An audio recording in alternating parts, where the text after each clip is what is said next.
अस्सलाम वालेकुम नाज़रीन, मैं हूँ वजिया ज़ुबैर और आज मेरे साथ मौजूद हैं हादिया ज़ुबैर, हरमीन फातिमा, अली ज़ुबैर। जी बिल्कुल नाज़रीन, हम बच्चों को जिन्नात से डराते हैं जिसकी वजह से उनके दिल में डर बैठ जाता है और बाज़ दफ़ा ये डर ज़िंदगी भर दिल से नहीं निकलता है। तो आज की वीडियो में हम आपको यही बताएंगे कि इस डर को किस तरह से निकालें और ये डर निकालना क्यों ज़रूरी है, और कुछ हम बहुत अच्छे वाक़यात भी सुनाएंगे आपको जिन्नात के जो हमारे साथ पेश आए हैं। तो बच्चों सुनेंगे आप लोग? यस। हमारे बच्चों को बहुत शौक है जिन्नात के वाक़यात सुनने का। डर तो वाकई में कभी कभी लग जाता है। मैं भी नहीं डरती बिल्कुल भी जिन्नात के वाक़यात से सुनने से, या इवन कोई वाक़यात हमारे सामने हुए हों, कोई चीज़ हमने महसूस की हो, मैं भी नहीं डरती हूँ। लेकिन एक दफ़ा मैं बहुत ज़्यादा डर गई थी। तो कब डरी थी आज बताऊँगी आपको ये बात, और ये बात बच्चों को भी नहीं मालूम है। आप लोगों को मालूम है मामा डरी थी कभी? नाज़रीन, एक दफ़ा का वाक़या है, बहुत पहले की बात है, अली भी नहीं आए थे उस वक्त। तो हुआ ये था कि घर में अकेली थी, ज़ुबैर घर पे नहीं थे और हमने नया नया घर लिया था वो घर लेने के लिए बिल्कुल भी राज़ी नहीं थी मैं, क्योंकि मुझे फ़ील हो रहा था कि वो घर सही नहीं है। मुझे सेफ़ के साथ साथ ना कुछ इंसान को फीलिंग्स आ जाती है कि यहाँ पे कुछ मसले मसाइल हैं, दूसरी चीज़ें भी ऐसी हैं जो हमें परेशान कर सकती हैं। इसलिए मैं बाबा को मना कर रही थी कि मुझे ये घर नहीं लेना है, लेकिन हमारे पास टाइम इतना कम था कि कोई और ऑप्शन नहीं था। खैर हमने वो घर ले लिया था। फिर हुआ ये कि ज़ुबैर घर पर नहीं थे, हरमीन भी बहुत छोटी सी थी और हादी भी छोटी थी, और हमारे घर में लाइट चली गई जबकि वहाँ लाइट जाती थी नहीं। अच्छा, अब ज़ुबैर घर में थे नहीं, जनरेटर कौन चलाए? तो मगरिब का वक्त होने वाला था, हर तरफ अंधेरा छा गया था और मेरे पास टॉर्च भी मौजूद नहीं थी। तो अभी वो हल्की हल्की रोशनी खिड़की से आ रही थी। तो हरमीन मुझसे कह रही हैं कि मामा ये कौन खड़ा हुआ है लॉन्च में हमारे? अच्छा, लॉन्च में मैंने एक तरफ ना कपड़े ही फैलाए हुए धो के, तो मैंने कहा शायद ये इन कपड़ों को देख के समझिए कोई खड़ा हुआ है। मैंने कहा बेटा कुछ भी नहीं है, कपड़े फैले हुए हैं, देख कर आओ, देखो मामा ने कपड़े फैलाए ना, सारे कपड़े फैले हुए हैं। तो कह रही है नहीं मामा कपड़े तो यहाँ फैले हुए हैं, ये अंकल कौन खड़े हुए हैं? अल्लाह, यकीन करें मेरी जान निकल गई, अंकल कौन खड़े हुए हैं। और उसी वक्त लाइट आ गई, शुक्र है अल्लाह ताला का, वरना तो पता नहीं क्या होता। तो वो जो था ना वाक़या, मतलब ऐसा था कि बहुत ज़्यादा डर गई थी। सोचा ना बिल्कुल अंधेरा और बच्चा ये कह रहा है अंकल कौन खड़े हुए हैं, तो मैं बहुत ज़्यादा इस वक्त डर गई थी। जब मैंने ज़ुबैर को बताई ये बात तो इनको तो यकीन नहीं आता इन चीज़ों पे, यानी इस बात पे यकीन है कि जिन्नात हैं। ये जिन्नात जो है वो ज़ाहिर सी बात है कुरान पाक में उनका जिक्र है कि वो मौजूद हैं, तो इस बात पे यकीन है। लेकिन ये बात कि वो हमारी ज़िंदगी में भी आना जाना है उनका, वो हमें नज़र आ सकते हैं या हम उन्हें महसूस कर सकते हैं, इस बात पर ज़ुबैर कभी भी राज़ी नहीं होते। मुझे कई वाक़यात वहाँ पर उस घर में पेश आए मेरे साथ। मैं किचन में काम कर रही हूँ, मुझे लगता है कोई बैग पे कोई खड़ा हुआ है, मुड़ के देखती थी कोई भी नहीं होता था, या मैं कमरे में सो रही हूँ और बल्ब खुला हुआ है, एकदम से कमरे में अंधेरा हो गया। जब उठ के देख रही हूँ तो बल्ब ही नहीं लगा हुआ ऊपर। वो बल्ब क्या करते थे, उतार के ना कहीं रख देते थे। अब अगर बल्ब ऊपर से नीचे गिरेगा तो टूटेगा, लेकिन वो गिरता नहीं था। वो बल्ब जो है वो कभी मुझे अपने साइड टेबल पर ज़्यादा रखा हुआ या कभी वो फर्श पर रखा हुआ होता था, तो इससे अंदाज़ा होता था ये लाइट इन्हें पसंद नहीं है। तो इस तरह के वाक़यात उस घर में बहुत ज़्यादा हुए मेरे साथ।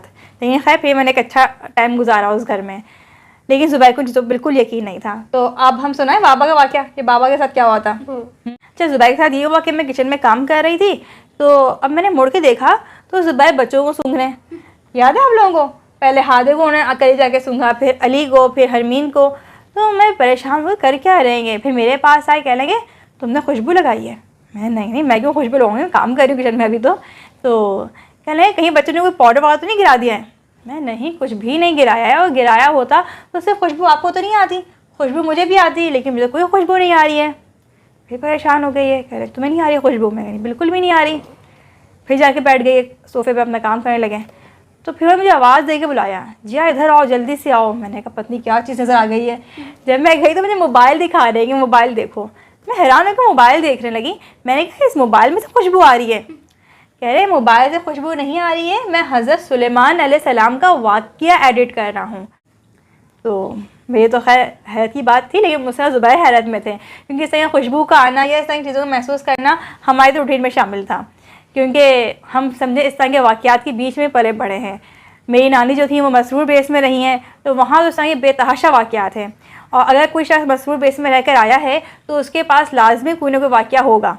उसके बाद मेरी नानी शायर फैसल में रही हैं, फैसल बेस में, फिर माऊ मेरे एयरफोर्स में थे, तो वो बेस भी अंग्रेज़ों के ज़माने का बना हुआ है। तो हमने वहाँ ही बहुत सारे वाक़यात देखे, बहुत सारी चीज़ें हमारी निगाहों के सामने हुई। तो अब ये खुशबू आना तो हमारी बहुत मामूली सी बात थी, लेकिन ज़ुबैर के साथ फर्स्ट टाइम हुआ तो ये तो बहुत ज़्यादा हैरत में पड़ गए थे कि ऐसा कैसे हो सकता है कि खुशबू सिर्फ मुझे आ रही है। फिर ज़ुबैर ने एक वीडियो बनाई थी जिसमें इस वाक़े का जिक्र भी किया था। तो हमारी बहुत अच्छी दोस्त हैं, बहुत अच्छी राइटर भी हैं, मुनीरा आदिल। तो उन्होंने मुझसे अपना एक्सपीरियंस शेयर किया कि वजीहा जब मैं ज़ुबैर भाई की वीडियो सुन रही थी हज़रत सुलेमान अलैहिस्सलाम वाली, तो मेरे साथ भी ऐसा ही हुआ कि मुझे भी खुशबू आने लगी एकदम से। तो मैंने वो वीडियो बंद करके जाके लेट गई थी, क्योंकि मुझे अंदाज़ा हो गया था कि मैं हज़रत सुलेमान अलैहिस्सलाम का वाक़या सुन रही हूँ, इसलिए खुशबू आ रही है। तो देखिए नाज़रीन, ये चीज़ें इस तरह की होती हैं। अब ज़ुबैर को तो इस चीज़ का बिल्कुल भी नहीं मालूम था, तो हैरत में पड़ गए वो, लेकिन डरते नहीं थे, अच्छी बात थी, वरना डर भी जाते बहुत ज़्यादा। लेकिन जब बच्चों को डरा रहे होते हैं ना बहुत ज़्यादा कि अंधेरे मत जाओ, वहाँ पे फ़लाँ चीज़ें वो आ जाएगी, वहाँ पर अल्लाह बाबा है, फ़लाँ बाबा है ना, डराते ना बच्चों को, सीढ़ी बाबा है। अच्छा, सीढ़ी बाबा से बच्चों को बहुत डर जाता है। एक दफ़ा हमने भी डराया बच्चों को। मैंने कहा अली सो जाओ, सीढ़ी बाबा आ जाएगा। तो अली उस वक्त तो लेट गए। दूसरे दिन रात में बाहर खड़े हुए थे। मैंने क्या हुआ? कह रहे अभी सिटी बाबा गुजरेगा साइकिल पे यहाँ से, तो मैं उसको हाथ हिलाऊंगा। यार इनको मालूम था कि सिटी बाबा कौन से हैं। तो बच्चे हमारे डरते ही नहीं हैं, और बहुत अच्छी बात है कि देखिए अगर हम बच्चों को इस तरह डराने लग जाएंगे और उनके दिल में डर बैठ जाएगा, तो हमें कितने वाक़यात देखेंगे कुछ भी नहीं होता वहाँ पे, लेकिन सिर्फ एक खौफ होता है जिसकी वजह से बच्चे के जहन में इतना बुरा असर पड़ जाता है, बाद में बड़ों के ऊपर असर पड़ जाता है, हार्ट फेल हो जाते हैं लोगों के कि वो कुछ चीज़ ऐसी फील कर ले अंधेरे में, कोई ऐसा मसला हो जाए। तो इसलिए ना बच्चों को बिल्कुल भी नहीं डराना चाहिए। मैं अपने बच्चों को बहुत सारे वाक़यात सुना रही होती हूँ। जब हमारे घर में बहुत सारे मेहमान भी आए हुए होते हैं, बैठ के हमारे घर में गैदरिंग लगी होती है, वाक़यात चल रहे होते हैं, बड़ा मज़ा आ रहा होता है ना। तो उनसे लोग कहते हैं भाई बच्चों को नहीं सुनाओ, बच्चे डर जाएंगे। मैं कहती हूँ डरने वाली क्या बात है, जिस तरह हम अल्लाह ताला की मखलूक है, इस तरह से वो भी अल्लाह ताला की मखलूक हैं। तो हमें डरना ही नहीं चाहिए ऐसी मखलूक़ात से। और हम बच्चों के दिल में डर डालते हैं तो डरते हैं ना, वो कोई डराने वाली चीज़ है, डरने वाली चीज़ थोड़ी है। हो सकता है कि हमसे बहुत मोहब्बत भी करते हो, जैसे अली से मोहब्बत करते हैं। करते हैं अली मोहब्बत? अली से मोहब्बत इसलिए करते हैं, मैं क्यों कह रही हूँ, क्योंकि 2 दिन पहले मैंने अली को इनके बेड पर सुलाया। जब मैंने सुबह देखा तो ये हादे के साथ सो रहे थे। मैंने कहा अली अपने बेड से उठ के आप आपी के पास क्यों आ गए? कह रहे मामा रात में डर गया था। मैंने क्यों, कलमा नहीं पढ़ा था? कि नहीं कलमा पढ़ के सोए फिर भी डर गया था। मैंने क्यों डर गए भाई? कहने लगे मुझे लग रहा था कि मेरे सर पे कोई हाथ फेर रहा है। तो मैंने कहा मोहब्बत में हाथ फेर रहा होगा ना, तो डरने वाली कौन सी बात है? और अगर वो डराने वाले होते तो वो तो आप ही बेड पे आके तुम्हें डरा देते। तो हंसने लगे, हंसी मजाक की बात ख़त्म हो गई। तो देखिए बच्चे आपको बात बता भी रहे होते हैं तो उसको बिल्कुल इग्नोर भी कर देना कि नहीं ऐसा नहीं हो सकता, कुछ नहीं होता ऐसा, ये भी गलत होता है। वो चीज़ और बच्चे के सर पे सवार रहती है, या हम बाज़ दफ़ा उस चीज़ को इतना ज़्यादा ले लेते हैं कि हैं इस घर में मसला है, अच्छा ऐसा हो रहा है भाई ये घर चेंज कर लो, बच्चों का रूम चेंज कर दो। या फिर हम ऐसा कर देंगे बच्चों को अलग कमरे में सोने ही नहीं देते हैं कि पत्नी बच्चों का क्या हो जाएगा, तो हम बच्चों को अपने कमरे में लेके आ जाते हैं। तो हमें करना ये चाहिए कि बच्चा डर रहा है अपने कमरे में, तो आप कमरे में जाएं, कमरे में अंधेरा हो पूरे, आप जाएं पूरे कमरे का चक्कर लगाएं और बच्चे से कहें जिस चीज़ से खौफ आ रहा है, डर लग रहा है, तो टच करके देख लो। ये वाली स्टोरी बाबा ने आपको सुनाई भी थी ना, अंधेरे का खौफ। अंधेरे का खौफ, बिल्कुल। तो लेकिन ये हरगिज़ नहीं करना चाहिए कि बच्चों के साथ खुद भी डर जाएं। तो ना डरने का फ़ायदा क्या होता है, मैं आपको ये बताऊं कि जब मेरी शादी हुई थी, जिस घर में शादी होकर गई हूँ, तो वहाँ बहुत ज़्यादा असरात थे। यानी 3rd फ्लोर पर हमारा घर था, पोर्शन था हमारा, और मेरे देवर कई दफ़ा कह चुके थे ज़ुबैर से कि भाई ये घर चेंज कर लेते हैं, हमें डर लगता है इस घर में। क्योंकि जो मेरी देवरानी थी वो डरती बहुत ज़्यादा थी, और उसके कमरे में ना, जो कमरे में वॉशरूम था उसके वॉशरूम में छिपकली हर वक्त रहती थी। और अगर वो लोग छिपकली को बाहर निकाल के रोशनदान बंद कर देते थे, और जब भी रोशनदान खोलते थे तो लगता था छिपकली बाहर इंतज़ार में ही है, वो वापस आती थी वॉशरूम के अंदर। और जब मेरी देवरानी घर पे नहीं होती थी तो वो छिपकली नहीं होती थी वॉशरूम में, और जैसे ही वो आती थी वापस अपने घर में तो छिपकली भी आ जाती थी। तो वो डरती बहुत ज़्यादा थी। इस समय में छोटा देवर था, तो वो यूनिवर्सिटी से आता था, तो कभी ऐसा होता कि घर में कोई भी नहीं है, वो डर के मारे घर के अंदर बैठता ही नहीं था, वो जाके टैरिस में बैठ जाता था कि घर से खौफ आता है। तो जब मैं शादी हो गई तो मुझे अल्हम्दुलिल्लाह कमरा बहुत अच्छा मिला था। ये हकीकत है, मेरे कमरे में कोई मसला नहीं था, लेकिन बाकी घर में था इशू ना, हमें फील भी होता था। एक दफ़ा मेरे देवर के कमरे में छिपकली आ गई थी, और वो छिपकली आई भी किस तरह से थी कि वो दरवाज़ा उनका बंद था, लेकिन दरवाजे की जो गैप होता है ना, उस गैप से छिपकली अंदर आ गई थी, और बाकायदा यूँ सर से उठाया हुआ था, उन लोगों को देख रही थी। तो डर गए थे कि इतनी मोटी और इतनी बड़ी छिपकली थी वो, उसको उन्होंने खैर उसको भगा दिया था। लेकिन अपने 2nd डे जब मैं आई हूँ, मैं गई थी नानू रुकने के लिए, जब मैं वहाँ से आई हूँ तो मैं देखा हूँ उसके कमरे के बाहर बाकायदा कपड़ा लगा हुआ था। क्यों? क्योंकि जाहिर सा उनको डर था छिपकली आ जाएगी अंदर। तो बाबा उस पर भी मजाक उड़ा रहे थे कि देखो डरते हैं तो ये होता है। मैंने कहा ऐसी बात नहीं करते हैं, इस तरह की चीज़ें उनको बुरा भी लग जाता है, लेकिन ये तो खैर कई मानते थे नहीं इस तरह की चीज़ों को। तो एक दफ़ा ऐसा हुआ उस घर में कि कोई भी नहीं था घर में, सिर्फ मैं और ये घर पर थे। रात का टाइम था, तो ये कह लेंगे मुझे ऑफिस से कॉल आ गई है, और मैं हमें काफ़ी लेट नाइट कॉल आई थी इनको। तो ये कहेंगे मैं जा रहा हूँ ऑफिस। मैंने कहा चलें ठीक है चलें आप। मैं घर में बिल्कुल अकेली थी, सिर्फ एक टॉर्च मेरे पास थी, और कराची के हालात मालूम है आपको, लाइट जाती रहती है, तो उस दिन भी एक फॉल्ट हुआ था जिसकी वजह से लाइट चली गई और कई घंटों के लिए लाइट गई थी। तो मैं चलो लाइट गई भी, अब मैं क्या करूँ, नींद तो आ नहीं रही थी। मैं घर से बैठना शुरू हो गई, मैं घर पर साफ़ कर रही थी तो मेरी दीवानी कुछ चीज़ें रूम से बाहर रखी थी, मैंने कहा इसकी जैसे के रूम में रख दूँ। जैसे ही मैं उसके रूम में दाखिल हुई हूँ मुझे आवाज़ आई है श्श्श। सोचें पूरे घर में अंधेरा हो और आपको इस तरह की आवाज़ आए तो कैसा लगेगा, डर जाएंगे ना। लेकिन मैं नहीं डरी, बिल्कुल भी नहीं डरी, यकीन करें। मैंने ज़ोर से कलमा पढ़ा, फिर बिस्मिल्लाह पढ़ते हुए मैं कमरे के अंदर गई हूँ। कमरे में जाके मैंने पूरे कमरे का चक्कर लगाया। उसके बाद फिर मैंने जाकर उसका वॉशरूम चेक किया है, वॉशरूम का दरवाज़ा बंद किया, फिर उसका कमरे का दरवाज़ा बंद करके बाहर आई। पूरे घर में मैंने पूरा चक्कर लगाया, कहाँ कोई बैठा हुआ है शी बोल रहा है, तो कहीं कुछ भी नहीं था। पूरे घर को देखने के बाद वापस मैं किचन में गई और अपने कामों में लग गई। तो मैं ना डरने का मुझे क्या फ़ायदा हुआ कि उस चीज़ ने, जो भी उस घर में चीज़ थी जो परेशान कर रही थी सबको, नज़र भी आज़फ़ा आने लग गई थी लोगों को, तो उसने मुझे उस घर में कभी भी परेशान नहीं किया। मैं कभी भी नहीं डरी उस घर में। फिर दफ़ा मेरी नानी अम्मी के साथ क्या हुआ, ये वाक़या भी आप लोगों को बड़ा अच्छा लगेगा। इससे पहले सुना हमने ये वाला वाक़या? कौन सा वाला वाक़या? तो मेरी नानी अम्मी जो है वो तहज्जुद में उठ जाती हैं और तहज्जुद की नमाज़ पढ़ने के बाद फिर वो कुरान पाक पढ़ती हैं और भी बहुत सारी चीज़ें और भी होती हैं जो उनको पढ़नी होती हैं। तो वो ऐसी कुरान पाक पढ़ रही पई नानी, और उनका तकिया रखा हुआ था, तकिए पर उन्होंने कुरान पाक रखा हुआ था, कुरान पाक पढ़ रही थी। तो उनके सामने क्या हुआ, 2 हाथ, सिर्फ इतने 2 हाथ और उसमें एक कटोरा। वो कभी उनके आगे आता, कभी पीछे हो जाता, कभी आगे होता, कभी पीछे हो जाता। तो पता है परिणानी ने क्या किया? परिणानी ने कहा कि ये खाली कटोरा के लेकर आ रहे हो मेरे आगे, बेकू कंगालो, जाओ भर के लेकर आओ इसको। उसके बाद कटोरा और हाथ दोनों गायब हो गए। मतलब परिणानी ने अपनी नजर उठा के देखा कि सामने कोई है, कोई भी नहीं था ना, सिर्फ 2 हाथ उनको थे और बस एक कटोरा था। हाथ यूं आ जाए। हाँ, बस 2 हाथ और उसमें कटोरा रखा हुआ, आगे पीछे हो रहा। तो परिणानी डरी नहीं है इस चीज़ से बिल्कुल भी, ठीक है ना। अब अगर कोई डर जाता क्या होता, वो बेहोश हो जाता या कोई मसला हो जाता उसके साथ। हम देखें बहुत लोगों के दिमाग ही पलट जाते हैं, तो ये चीज़ बड़ी ख़तरनाक होती है। तो अगर ये डर और खौफ दिल में रहेगा तो हम डरते रहेंगे। अगर ये खौफ नहीं रहेगा तो हम बहुत आसानी से इस तरह के जिन्नात का जो हमें तंग कर रहे होते हैं हम उन्हें हैंडल कर लेंगे।